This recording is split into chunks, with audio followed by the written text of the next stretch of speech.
اس سلسلہ میں ایک بات جو آپ حضرات کے علم میں ہونی چاہیے کہ اختلاف کو آپ برا نہ جانیں. یہ جو کہتے ہیں نا کہ لوگ سارے بس ایک خیال کیوں رہے کی باتیں یہ نہ ہو سکتی ہے، نہ اللہ نے اس کا مطالبہ کیا. ایک سادہ آدمی قرآن مجید پڑھے گا، اس کے ذہن میں مفہوم اس کی سطح پر آئے گا. ایک فرسی پڑھے گا دانشور اپنی سمجھ کے مطابق معنی اخذ کرے گا. تو دین اس پر کوئی پابندی نہیں لگاتا کہ لوگوں کی سوچ پر کفر لگا دیے جائیں، سوچنے کی کھلی اجازت ہے. اور اس بارے میں مفتی محمد شفیع رحمۃ اللہ نے بڑی پیاری بات کہی تھی کہ جو لوگ کہتے ہیں نا کہ اختلاف ہی نہ ہوتے رہتے، یہ فطرت سے جان کر اللہ سے لڑائی مور رہے ہیں.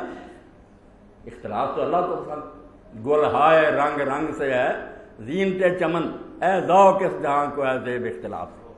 نہیں، یہ نہ برا منائیں، یہ علم ہے کہ لوگ سوچتے ہیں. سوچ میں اختلاف جو فرماتے تھے کہ جب تک دو چیزیں ختم نہ ہو جائیں، ایک عقل دوسری دیانت، اس وقت اختلاف نہیں بڑھتا. جو مٹانا چاہتا وہ عقل کرنا.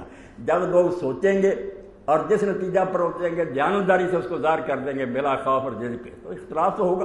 یا سوچنا بند کر دو کہ ایک نے کہہ دیا باقی ہاں ہاں ہاں کہتے جائیں، بیوقوف بن بزے اکبر.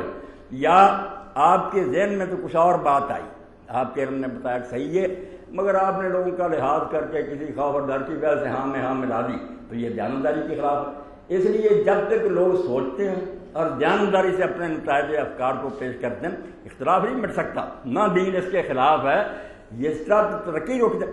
سوچنے سمجھنے کی آزادی ہے. اور اس کی مثال ہے خود رسول کریم علیہ السلام کی سیرت طیب اتنی پیاری ہے کہ اس کو دہرائے بغیر میں نہیں رہ سکتا.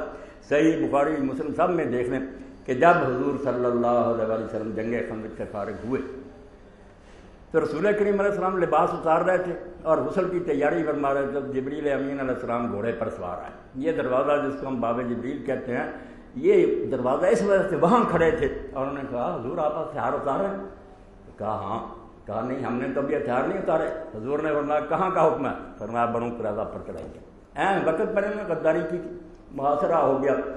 تو بنو قریظہ کے بارے میں حضور صلی اللہ علیہ وسلم نے فرمایا کہ کوئی شخص نماز اثر بنو قریظہ کے علاوہ کہیں نہ پڑھے. صاف سیدھی عبارت. مگر راستے میں جب لوگ چلے تو وقت ہو گیا اثر کا، اختلاف ہو. کچھ نے کہا بھائی رسول کریم علیہ السلام کا منشا یہ تھا کہ جلدی کرنا، وہاں نماز اثر پڑھیں گے. مگر جب جلدی کے باوجود وقت ہو گیا تو اللہ نے وقت پر نماز فرض کی ہے، وقت پر پڑھنی تھی. دوسرے گروہ نے کہا نہیں ہم مغرب پڑھ لیں گے راستے میں، اثر نہیں پڑے. اثر آپ نے ہونا کوئی اثر نہ پڑے سوائے بنو قریظہ. یہ دیکھیں کیسا واضح اختلاف ہے خود حضور کی موجودگی ہے. جب رسول کریم علیہ السلام سے جا کر یہ معاملہ عرض کیا تو حضور نے کوئی فیصلہ بھی نہیں فرمایا کہ یہ صحیح ہے، یہ کسی کو برا نہیں کہا. فرمایا دونوں ٹھیک ہیں. انہوں نے لفظوں کی پیروی کی ہے، انہوں نے حقیقت پر نظر ڈالی ہے، دونوں سچے. اور اسی لیے بعد میں لوگ نے ان کا ذوق ہے. ابن حزم جیسے کہتے ہیں اگر میں ہوتا یار وہاں تو میں ان کے ساتھ ہوتا جنہوں نے اثر جا کر بنو قریظہ میں پڑھیں گے. حضور نے کہا اثر وہاں کے ساتھ کی تھی، ان کا ہے لفظوں پر. یہ لفظ دوسروں نے کہا میں اگر ہوتا تو میں معنی والوں کے ساتھ ہوتا، تھیوں کے ساتھ جنہوں کا جلدی کرنا مطلوب تھا. مگر یعنی رسول اللہ نے خود مثال قائم کر دی کہ سوچنا سمجھنا جرم نہیں. اللہ تعالیٰ نے مختلف سطحیں ذہن کی بنائی ہیں. سوچو، دیانتداری سے جس نتیجہ تک پہنچو گے. بشارت دے دی کہ بجائے عذاب کے اگر تم نے پوری کوشش کی ہے نا دیانتداری سے، اور تمہیں ایک حدیث کا ایک مطلب سمجھ میں آیا، بے شک محنت ہو تو ایک اجر ملے گا، سزا ہی ملے گی، ایک انعام کہ محنت تم نے ٹھیک کی. آپ دیکھتے ہیں ریاضی کے پرچے حل کرتے تھے ہم لوگ، اگر عمل درست صحیح طریقے سے سوال حل کرا، آخر میں جو نتیجہ تھا وہاں جا کر جواب غلط ہو آدھے نمبر مل جاتے کہ اس نے بھائی کوشش تو ٹھیک کیا، سمجھتا ہے یہ قاعدہ، آخر میں نتیجہ غلط ہو گیا. تو اللہ کے رسول علیہ السلام فرمایا اگر پوری کوشش آپ نے کی، بدجانتی نہیں، مگر آپ کو نہیں صحیح سمجھ آئی، غلطی لگی، پھر اللہ ایک اجر دے گا. اگر صحیح نتیجہ پر پہنچ گئے تو 2 اجر ملے. تو اختلاف کو جو روکنے کی کوشش کرتے ہیں یا اس پر ناک بول چڑھاتے ہیں یا بیزار ہوتے ہیں کہ علماء میں اختلاف بہتر، دنیا کا کون سا شعبہ ہے جس میں اختلاف نہیں؟ علاج معالجے میں مختلف طریقے ہیں علاج کے، کوئی ڈاکٹر کہتا ہے یہ مفید ہے، دوسرے ہومیوپیتھی سے کہتے ہیں یہ بھی. تو یہ اختلاف برکت گلہائے رنگ رنگ ہے جس سے چمن میں رونق ہے، اس کو نہیں برا بنانا چاہیے. اختلاف کو جب وجہ نزاع بنا لیا جائے کہ لڑائی دشمنی ایک دوسرے کا گاؤ جائے، اللہ نے اس کو برا کہا کہ یہ تو تم رہ ہی نہیں سکتے. اگر جس نتیجہ پر پہنچے اس کو مانو، مگر دوسروں کو بھی جینے دو، ان کو بھی حق دو کہ جو وہ صحیح سمجھے اس پر عمل کریں. قرآن مجید کی عبارت آپ دیکھیں کہ اللہ تعالیٰ نے سورہ نساء میں فرمایا اور لامستم النساء، کہ عورتوں کو اگر تم نے ٹچ کیا ہو تو وضو کرو، غسل کرو. اب امام شافعی رحمۃ اللہ علیہ نے بالکل اس کو لٹرلی لے لیا کہ اپنی ماں ہے، بہن ہے، بیٹی ہے، بالغ ہے، اس کے جسم کو ہاتھ لگ گیا، کوئی خیال نہیں، وضو کیا تھا، ہاتھ لگ گیا، چھو گیا، وہ کہتے ہیں لمس ہو، لفظ تو لمس ہی لکھا ہو کہ وضو نیا کرنا پڑے گا، اس کو کہتے ہیں لمس المراد ناقض للوضو، کہ عورت کو چھو جانا وضو کو توڑ دیتا۔ امام ابو حنیفہ رحمۃ اللہ نے فرمایا شافعی بات تو ٹھیک ہے، لفظ میں لمس ہی لکھا ہے، مگر یہ وہ نہیں لمس جو آپ نے سمجھ لیا، ہر بالغ آدمی اور سمجھدار سمجھتا کہ چھونا جو ہوتا ہے وہ اور قسم کا ہوتا ہے، جیسے کہا کہ ان کے قریب نہ جاؤ، تو قریب جانے کا یہ مطلب نہیں کہ ایک چارپائی پر نہ بیٹھو، لوگ سمجھتے ہیں کہ وہ کس قریب جانے، تو لفظ ایک ہی ہے، امام شافعی اس کو لفظی معنی میں لیتے ہیں، ابو حنیفہ کہتے ہیں نہیں یہ مجاز اور کرایہ مراد مباشرت ہے، تو یہ اختلاف برا نہیں، نہ اس سے برا کسی کو ایسے برا بنانا چاہیے، نہ اس کو بند کرنے کی کوشش کریں، لوگوں کو موقع دیں کہ آزادانہ تحقیق کریں، اپنے دلائل دیں، مگر تحمل اور بردباری کہ امت کا وسیع مفاد جو ہے اس کے لیے ہم نے ایک ہو کر رہنا ہے۔ ہم دشمنوں کی سازشوں کا مقابلہ اسی صورت میں کر سکیں گے جب آپس میں متفق ہوں گے، اگر آپس میں ہی پھٹے ہو گئے اور دشمنوں سے مل جائیں گے، اپنوں کو مروانے کے لیے مروائے ہیں، اسی طرح بغداد تباہ کرایا، اسپین کرایا، کافروں سے مل جاتے تھے، اپنے بھائیوں کو مرواتے تھے، یہ ہے وہ چیز جو وحدت امت کے خلاف ہے۔ اگر یہ نہ ہو، اختلاف کی کوئی بات آپ رکھیں، مگر اس کو اس حد تک نہ پہنچائیں کہ یہ ہمارا دینی بھائی نہیں رہا۔ اور اس سلسلے میں ایک بات جس نے ہمیں بہت خراب کیا وہ کہ کچھ لوگوں کی عقیدت میں ہم مبتلا ہو جاتے ہیں، وہ کوئی بڑی بات نہیں، ایک شخص حسن ظن رکھتا ہے کہ یہ بہت اچھا آدمی ہے، عالم ہے، اس سے محبت کرتا، مگر جب وہ اس کو اتنا بڑھا دیتا ہے کہ دوسروں سے نفرت کرنے لگتا ہے، ان سے دشمنی کرتا، فساد پڑ جاتا، وہ جس سے محبت رکھتا رکھے، اگر دوسرا شخص نہیں رکھتا مگر رسول اللہ کو مانتا، تو اس سلسلہ میں طائف المنن میں جو ایک حکایت امام عبدالوہاب شعرانی رحمۃ اللہ علیہ کی، وہ سارے لوگوں کے سننے کے لائق، بہت بڑے شیخ ہیں جن کو شیخ الاکبر کہتے ہیں، سب سے بڑا پیر حضرت شیخ عبدالقادر جیلانی کے، وہ خلیفہ کے خلیفہ ابو مدین مغربی رحمۃ اللہ علیہ۔ تو محی الدین ابن عربی خود اپنا واقعہ لکھتے ہیں کہ ایک عالم میرے شہر کا میرے پیر کو اچھا نہیں جانتا تھا، وہ شیخ ابو مدین مغربی کے خلاف تھا۔ اب شیخ کہتے ہیں کہ میں اس سے ناراض تھا، میں نہیں اس عالم کا احترام کرتا، مگر خواب میں مجھے زیارت نصیب ہوئی سید کائنات فخر موجودات حضرت محمد رسول اللہ صلی اللہ علیہ وسلم کی، اور آپ کو اتنے غضب میں نے دیکھا، غصے میں برداشت نہیں کرتا۔ حضور نے فرمایا محی الدین تو فرحان عالم سے نفرت کرتا؟ میں نے کہا ہاں، کیوں؟ وہ میرے شیخ کو اچھا نہیں سمجھتا۔ آپ نے فرمایا تیرے شیخ کو ماننا کب سے دین بنا؟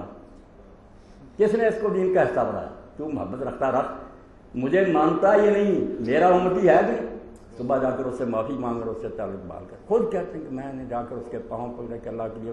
حضور نے کہا رشتہ میرا امت کے ساتھ ہے، میں ہوں نبی اور امت میری ہے، بعد کے کسی عالم کو کوئی اچھا سمجھا بسم اللہ، دوسرا کہتا نہیں وہ نہیں اچھا، اس کے خیرات غلط ہے، کفر نہیں لازم آتا۔ اور اس سلسلے میں ٹھیک ہے آخر انجام اس کا اچھا نہیں ہوا، خلیفہ نور الدین جو قادیانیوں کو پہلا خلیفہ تھا، مگر اس وقت تو صحیح رفیقہ تھا، پڑھتا تھا، اس کے استاد تھے حضرت مولانا محمد عبدالقیوم رحمۃ اللہ علیہ۔ تو جب یہ پڑھ کر فارغ ہوا اور رخصت ہونے لگا تو کہا حضرت کوئی نصیحت فرمائیے، تو دو باتیں انہوں نے کہیں، خدا نہ بننا، رسول نہ بننا۔ اب یہ حیران ہو کہ یہ کون سی بات حضرت صاحب نے بنائی، خدا کون بنتا، رسول کون بنتا، وضاحت چاہیے۔ تو مولانا عبدالقیوم رحمۃ اللہ نے فرمایا کہ اگر کوشش کے باوجود تمہیں کامیابی نہ ہو، جو کچھ تم چاہتے تھے وہ حاصل نہ ہو، ناکام ہو جاؤ اپنے ارادے میں، تو غمگین نہیں ہو۔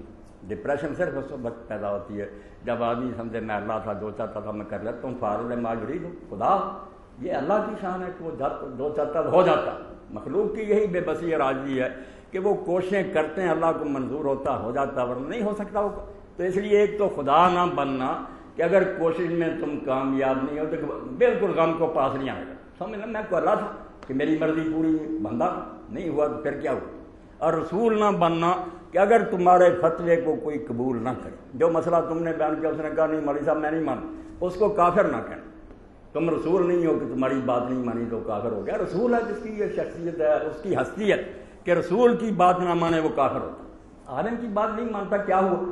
اور اگر یہ بات یہ لوگ نہ مانیں تو ذرا بتائیں کہ باقی لوگوں کو چھوڑیں، جو اہل سنت کے چار امام مشہور ہیں، شافعی، مالک، احمد اور ابو حنیفہ، ان میں کتنا اختلاف، سب کو رحمۃ اللہ علیہ کہتے ہیں۔ اور عجیب بات انہی باتوں کی وجہ سے جن کو برا کہتے ہیں کہ یہ رفع اذان کرتا ہے، یہ تو پہلے تھا پتھر کے بت ہوتے تھے اور پوچھتے ہیں ہم کہ جن کو تم شیخ الشیوخ کہتے ہو، پیران پیر حضرت شیخ عبد القادر جیلانی رحمۃ اللہ علیہ، وہ رفع اذان کرتے تھے نہیں؟ اور جن کو 500 سال بعد بھی نہیں پتا چلا کہ یہ بت ہوتے تھے، اب یہ ختم ہو گئی بات ہے، وہ سب کیسے ہوگا؟ ولیوں کے سردار کس طرح؟ شرم کرو. ایک طرف ان کے عقید من بنے ہوئے ہو، دوسری طرف ان کے عمل کو کہتے ہیں یہ مکھیاں اڑا رہے ہیں، یہ نہیں ہونا چاہیے. میں اگر رفع اذان نہیں کرتا بسم اللہ، یہ بھی ثابت ہے کہ رسول کریم علیہ السلام نے کئی مرتبہ چھوڑ دیے. سنت غیر مقتضی تھی، کبھی کر لیتے تھے کبھی چھوڑ دیتے. نماز جنازہ کے بارے میں پڑھیں تو عموماً حنفی حضرات کا یہی خیال ہے کہ اس میں شروع میں کرتے ہیں اللہ کو، پھر نہیں. مگر کتابیں نکال کر دیکھ لیں، لکھتے ہیں کہ اگر ساری تکبیروں میں کہے یار تو یہ کوئی بات نہیں گمراہ ہونے کی، کیونکہ ہم میں سے ائمہ بلخ کے جتنے شافعی حنفی عالم تھے وہ سارے جنازے کی چاروں تکبیروں میں رفع اذان کرتے تھے. اور پھر یا ابن نصیر رحمۃ اللہ علیہ کا لکھتے ہیں کہ وہ ہم میں سے حنفیوں میں سے کبھی کر لیتے تھے جنازے میں چاروں تکبیروں کے ساتھ رفع اذان، کبھی نہیں کرتے. لوگوں کو پتا تھا کہ یہ کفر ایمان کی بات نہیں، بس ایسا گلہائے رنگا رنگ، طرح طرح کے پھول ہیں، سب کی اپنی خوشبو ہے، برا نہیں منانا چاہیے. مگر جب سے یہ سبق بھول گیا، یہ فتوے دینے شروع کر دیے کہ وہ کافر ہے مسلمان نہیں ہے، خرابی تک. حالانکہ اللہ نے اپنے رسول علیہ السلام کو بھی دل چیرنے کا حکم نہیں دیا. بالکل یہ کہا کہ جو لا الہ محمد رسول اللہ کہہ دیتا آپ اس کا معاملہ اللہ پر چھوڑیں. اس نے دل سے مانا، یعنی آپ اس میں دخل نہیں دے سکتے. ایک شخص آہستہ آہستہ رسول کریم علیہ السلام سے پوچھ رہا تھا، جب آواز بلند ہوئی تو پتہ چلا کہ کسی کو قتل کرنے کے بارے میں اجازت مانگ رہا. تو آپ نے فرمایا کیا وہ شہادت نہیں دیتا کہ اشہد ان لا الہ الا اللہ؟ کہنے لگا دیتا، بلا ولا شہادت تک، مگر اس کی شہادت کا کوئی اعتبار. آپ نے فرمایا ایسا یشہد ان محمد رسول اللہ، وہ یہ کلمہ نہیں پڑھتا کہ میں اللہ کا رسول. کہنے لگا پڑھتا، مگر اس کے اس کلمہ کی کوئی اعتبار. آپ نے فرمایا ایسا یصلی، نماز نہیں پڑھتا؟ کہا ہاں، مگر ایسے ان کی نماز کا کیا؟ حضور نے فرمایا چپ کر. ایسے لوگ ہیں جن کے بعد جو یہ کام کر لیتے ہیں اللہ نے ملک کیا، ان کا سینہ چیرنے سے روک دیا. ہم نہیں ان کے دل کے حالات معلوم کرنے کے در پہ ہوں گے، اللہ جانتا وہ دل سے مانتے ہیں یا نہیں مانتے. یہ بات اگر ذہن میں رہے اور وہ مشن یاد رہے کہ تم بجائے آپس میں لڑنے کے لیے اس لیے بنے ہو، اتنے منظم اور متحد ہو کہ پوری دنیا میں کہاں برائی جنم لے کچل دو، اللہ کی فوج ہو، تم آپس میں انتشار کر تفشلوا فتذہب ريحكم. اگر تم آپس میں جھگڑو گے تمہاری ہوائی اکھڑ جائے گی، کوئی روب داب نہیں رہے گا، تم نرم چارہ بن جاؤ گے جیسے بنے ہوئے. پوری دنیا رگیت رہی ہے، ہم چیختے ہیں، کبھی کتاب اللہ کی توہین ہوتی ہے، کہیں رسول اللہ کی توہین ہوتی ہے، کچھ نہیں بگاڑ سکتے. آپس میں متحد نہیں، فتوے ہو رہے ہیں کہ وہ مسلمان نہیں. اندازہ کریں کہ علماء اسلام اس بارے میں کتنے محتاط. فقہ کی کتاب میں آپ دیکھیں کہ اگر کسی کلمہ گو نے ایسا فقرہ بولا ہے جس کے 100 ہو سکتے ہیں معنی، 99 معنی ایسے ہیں جس سے وہ کافر ہوتا، مگر ایک معنی ایسا بھی بنتا ہے جس سے وہ مسلمان رہتا، تو فرماتے ہیں وہ 100واں معنی، وہ 100واں لو اسلام تھے نا، اس کو نکالو. یہ میرے جسم کے آزاد ڈاکٹر کاٹتا ہے، مگر اس وقت جب وہ سمجھتا کہ یہ اب تباہ ہو چکا، باقی جسم کو بھی لے ڈب، ورنہ تندرست کو کاٹنا کوئی نیکی کی بات ہے؟ ظلم عظیم. مسلم فرد کو امت سے کاٹ دینا، یہ ایک ستارہ بجھا دینا. یقین جانے رسول اللہ کہے کہ امت ہی اپنی جگہ روشن ستارہ ہے، اس کو چاہیے اپنے کردار اور گفتار سے نمونہ بنے، دنیا دیکھے کہ دین خدا بندی کے مطابق انسان اس طرح کی تیار ہو. ایک مسلمان کا قتل ہونا حدیث پاک میں آتا اللہ تعالیٰ کے نزدیک زمین و آسمان کی بربادی سے بڑا حادثہ. ایک کلمہ پڑھنے والا زمین سے کم ہو گیا. تو اس بارے میں صاحب البحر الراقد لکھتے ہیں کہ جو فقہ کی کتابوں میں لکھا ہے، جو ایسا کہے کافر، ایسا کہے کافر، انہوں نے اپنی کتاب میں کہا میں نے اپنے رب سے عہد کر لیا کہ ان میں سے کسی روایت پر فتویٰ نہیں، کسی کو کافر نہیں دوں گا. یہ لوگوں کی اپنی گھڑی ہوئی باتیں ہیں، اس سے کوئی بندہ کافر نہیں ہوتا. کافر اسی شے سے ہوگا جس سے وہ اسلام میں داخل ہوا. اس نے کہا تھا محمد رسول اللہ، محمد صلی اللہ علیہ وسلم کے رسول ہے. جس دن اس بدبخت نے کہا میں نہیں آپ کو رسول مانتا، اس دن کافر ہوگا. اگر وہ اللہ کو مانتا ہے، رسول کو مانتا، قرآن و حدیث سے استدلال کرتا، آپ کہہ سکتے ہیں کہ آپ کی تشریح یار نہیں صحیح، اس میں یہ غلطی ہے، وہ کریں ویسے، مگر وہ کافر نہیں ہو سکتا. اس نے انکار کیا اللہ کی کتاب رسول کی سنت کا انکار کر دیا؟ نہیں، انکار نہیں کیا. امام ابو حنیفہ رحمۃ اللہ علیہ تشریح فرما تھے، شاگرد بھی بیٹھے ہوئے تھے. تو ایک شخص آیا، اس نے کہا امام صاحب ایک مسلمان ہے، اس نے یہ کہہ دیا لا يدخل النار کافر، کوئی کافر دوزخ میں نہیں جائے گا. اب اس کے بارے میں بتائیں. آپ نے شاگردوں سے کہا کہ آپ بھائی بتائیں آپ کا کیا خیال؟ سب نے کہا کافر ہے جی. قرآن بڑا کافر دوزخ میں جائیں گے، وہ کہتا کوئی کافر دوزخ میں نہیں جائے گا. اتنا بھی نہیں پتا اس کو، نہیں مسلمان رہا. امام صاحب خاموش رہے. لوگوں نے پوچھا امام صاحب آپ بھی کچھ فرمایا اگر وہ کلمہ گو ہے تو میں نہیں سمجھتا وہ اس بات سے بے خبر اور ناواقف ہو کہ کافر دوزخ میں جائیں گے، یہ تو سب کو پتہ، اس کا کچھ اور مطلب ہو۔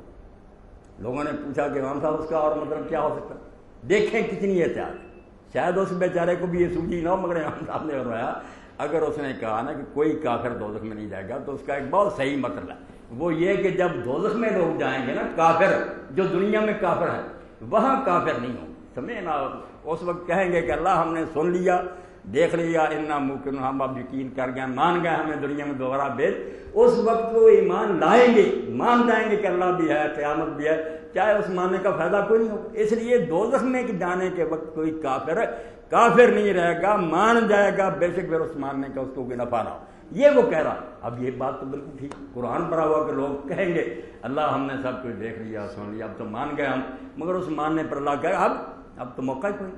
تو ان مثالوں سے یہ اندازہ ہوتا ہے، جو آپ پڑھیں گے پتہ چلے گا، اسلام میں اس کی کوئی گنجائش نہیں کہ کسی علمی اختلاف کی بنا پر دوسرے کو اپنی امت سے خارج کر دیا جائے، یا آپس میں رشتہ ناتا میل ملاپ میں ان چیزوں کو بہانہ بنایا جائے، وہ سید ہے یہ غیر سید ہے، یہ رشتے نہیں کر سکتے، نہیں، دین میں کسی قسم کی ایسی تقسیم جس سے امت کی وحدت کو ضرر پہنچے ناقابل برداشت، ٹکڑے نہیں ہونے دینا، سب کچھ قبول کر لو، فساد نہیں امت میں ڈال۔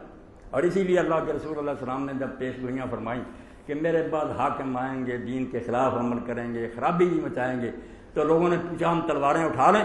فرمایا جب تک وہ نماز کا اہتمام کریں نا اس وقت تلوار نہ اٹھا، نقصان ضرور ہے ان بگڑے ہوئے حاکموں کے آنے کا، مگر امت میں انتشار جو ہے آپس میں خانہ جنگی جس کی وجہ سے دشمنوں کو موقع مل جائے تمہیں برباد کرنے کا، اس کو نہیں برداشت کیا تھا۔ یہ ضرر قبول کر لینا کہ چلو کچھ خرابیاں تو ٹھیک ہیں، کلمہ گو ہیں، اسلام کو ماننے والے ہیں، ان کو اسلام سے نہیں نکالنا چاہیے۔ اب ایک بات جو پڑھے لکھے لوگوں کے سامنے کی وہ یہ ہے کہ لوگ کہتے ہیں جب فلاں شخص نے اس حدیث کا انکار کر دیا، اس مسئلہ کو نہ مانا، بات تو دین کی تھی، تو وہ کافر ہی ہوا، اس نے اللہ کے رسول کی بات نہیں مانی۔ تو اس سلسلے میں آپ سارے حضرات ریکارڈ بھی ہو رہی بات، آپ بھی سمجھیں، آگے بھی پھیرائیں کہ رسول کریم علیہ السلام جب تک اس دنیا میں سامنے موجود تھے، آپ کی زبان سے نکلنے والی بات جتنا قرآن کا وزن ہے اتنی اہمیت کی حامل ہے۔ قرآن کا انکار کرے، رسول اللہ کی بات کا انکار کرے، وہ کافر سامنے سن رہا۔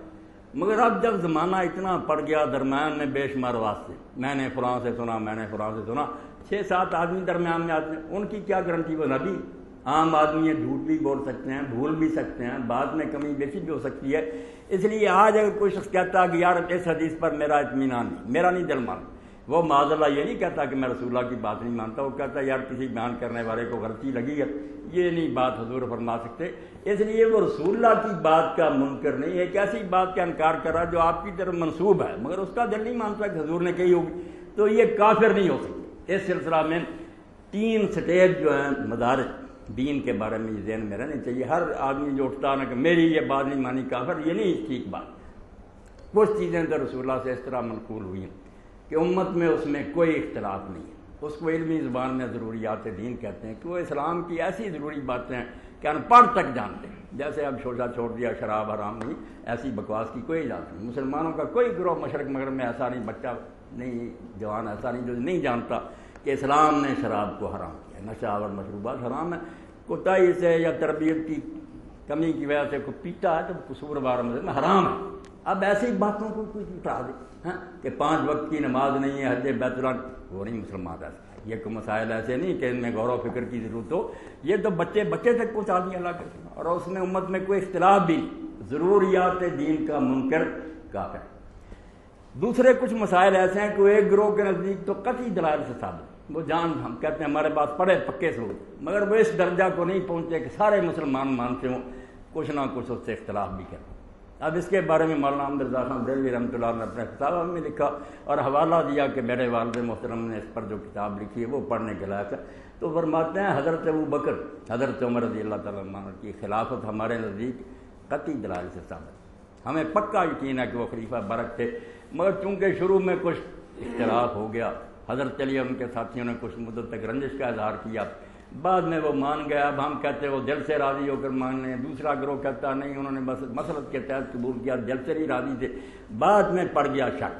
اب صاف لکھتے ہیں کہ اگر کوئی شیخین کی خلافت کا منکر ہے، بے شک وہ ہمارے سنت کے نزدیک دلیلوں سے ثابت ہے، مگر وہ کافر نہیں ہو سکتا، کیونکہ یہ معاملہ اس حد تک نہیں پہنچا کہ پوری امت اس پر متفق ہو جائے، اس میں ذرا کمی آ گئی۔ اور اس سے بھی نیچے پھر وہ باتیں جو قطعی دلائل میں نہیں آتی وہ ظنی، ایک آدھ حدیث میں بات آئی، کسی نے کہا ہمیں یقین ہے حضور نے فرمایا بسم اللہ، دوسروں نے کہا ہمیں نہیں اطمینان کہ آپ نے یہ فرمایا ہو، تو ایسے لوگ جب وہ گمراہ نہیں ہوتے۔ اس کی مثالیں صحابہ کرام کے دور میں موجود ہیں کہ حضرت ابو ہریرہ رضی اللہ عنہ نے ایک موقع پر فرمایا کہ جس چیز کو آگ نے چھوا ہو اس سے وضو کرنا چاہیے، آگ کی پکی چیز کو کھائیں پھر وضو کرنا پڑتا، پہلے حکم یہی ہوتا تھا کہ کھانا آپ نے کھا لیا، آگ کا پکا روٹی وغیرہ سالن، وضو کریں، بعد میں آپ نے چھوڑ دیا، تو وہ یہی کہتے تھے الوضوء مما مست النار، جس کو آگ نے چھوا اس سے وضو کریں۔ جب حضرت عبداللہ ابن عباس رضی اللہ عنہ کے سامنے انہوں نے بات یہ بیان کی تو کہنے لگے ابو ہریرہ اس طرح تو آگ پر پانی گرم کر لیا جائے تو اس سے آدمی نے وضو کیا تو اس کو پھر وضو کرنا چاہیے، وہ بھی آگ سے ہی گرم۔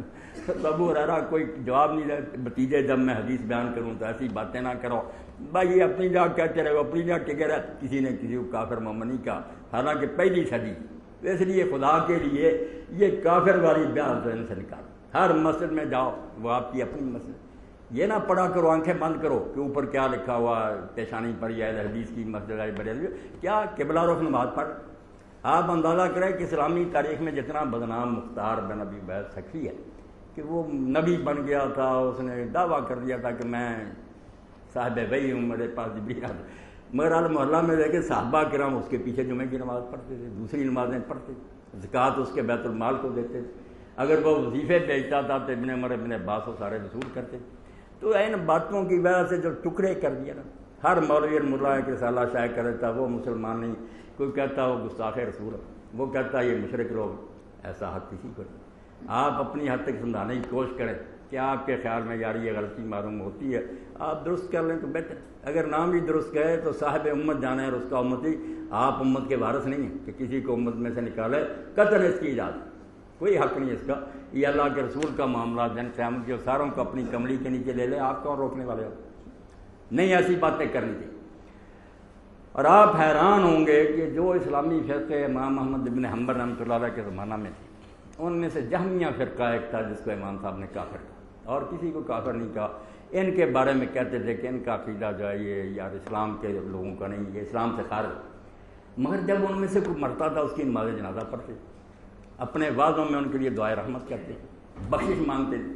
تو ابن تیمیہ رحمۃ اللہ علیہ فرماتے ہیں کہ امام صاحب ہمارے یہ کیوں کام کرتے، ایک طرف انہیں کافر کہتے تھے، دوسری طرف ان کی بخشش کی دعائیں کرتے۔ یہ ابن تیمیہ نے بھی نقطہ لکھا، اور پیر میر علی شاہ رحمۃ اللہ علیہ نے بہت اعلیٰ طریقہ سے رائے کرمت اللہ میں اس کو واضح کیا کہ ملاؤ لزوم کفر میں اور التزام کفر میں بہت فرق ہے۔ آپ نکالتے ہیں کسی کی بات سے کہ یہ کفر ہے، آپ نکال رہے ہیں نتیجہ، مگر وہ نہیں مانتا، وہ توبہ توبہ میں کروڑ لعنت بھیجتا ہوں اگر یہ مطلب ہو، تو اس نے التزام کفر نہیں کیا، یہ اپنے ذمہ نہیں لیا کہ ہاں کفر ہے تو میں کفر کرتا ہوں، آپ نکال رہے ہیں، تو یہ لزوم کفر آپ کے علم سے ہے، یہ نکلتی بات کہ یہ بات کفر لازم آتا، وہ اگر اپنے ذمہ لے لے کہ ہاں کفر ہے تو مجھے کفر قبول ہے، میں نہیں ایسے نبی کو مانتا، تو پھر کافر۔ تو امام صاحب اسی لیے ان کے لیے دعائے رحمت کرتے فرماتے ہیں بھائی انہوں نے زور سارا لگا لیا، ان بیچاروں کو یہی سمجھ آئی کہ قرآن مخلوق ہے، اللہ رسول کی بات ہوگی، میرے خیال میں یہ بات کفر کی ٹھیک نہیں کہنی، مگر جو کہتے ہیں وہ بھی بیچارے بھی اپنی ساری کوشش کرتے ہیں۔ میں کس طرح کہوں کہ وہ کافر مر رہے ہیں، انہوں نے بھی اپنی محنت کی ہے، استفراغ غصہ کیا، اب میں ان پر کوئی فتویٰ نہیں لگا سکتا، میں اپنے ماننے والوں کو کہوں گا کہ اس بات سے بچنا، مگر جو مانتے ہیں ان کو میں کافر کیسے کہہ دوں، وہ اللہ رسول تو مجھ سے زیادہ مانتے، وہ دیوانے۔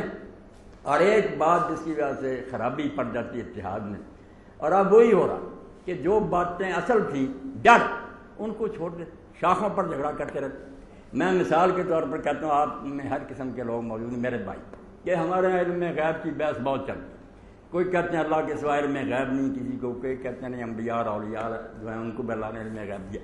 اب یہ دونوں باتیں صحیح ہیں، ان میں سے کسی کا انکار کرے دونوں سے پوچھ لو کافر کہے گا۔ بات کو بیان کرنے کا صرف فرق ہے کہ کن لفظوں میں کرنی چاہیے، یہ بات کہ ذاتی اور محیط علم اللہ کا ہے، اس کو بھی ساری امت مانتی کہ اپنے آپ کسی سے سیکھے بغیر اور ہر شے کا یہ اللہ کا ہے، جتنا اللہ چاہتا اپنی مرضی سے اپنے نبیوں کو بتاتا ہے، رسول یہ بھی دین کا عقیدہ، اگر بتاتا ہی کچھ نہیں وہ نبی کیوں، ہم ان کو کیوں مانتے ہیں جو غیب کی خبریں دیتا۔